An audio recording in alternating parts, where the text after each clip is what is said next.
ఇక డీటెయిల్స్ చూస్తే చిత్తూరు జిల్లా పొంగనూరులో నాగపాలెం సిఎస్ఐ హఠాన్ మెమోరియల్ ఫంక్షన్ హాల్లో పద్మసుగుణ చారిటబుల్ ట్రస్ట్ ప్రారంభోత్సవం ఘనంగా జరిగింది. ట్రస్ట్ అధ్యక్షురాలు శ్రీమతి మధుబాల మాట్లాడుతూ ప్రతి ఒక్కరూ సేవా మార్గాన్ని అలవర్చుకోవాలని, సమాజంలో అణగారిన వర్గాల అభివృద్ధికి కృషి చేయాలని పిలుపునిచ్చారు.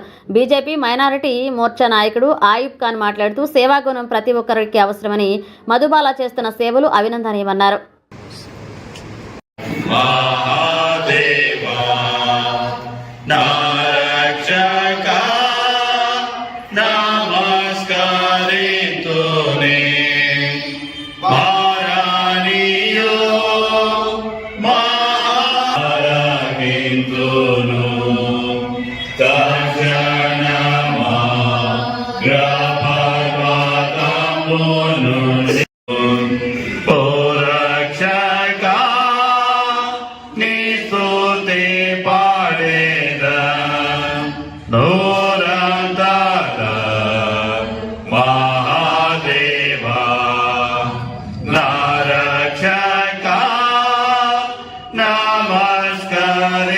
నమస్కరింతు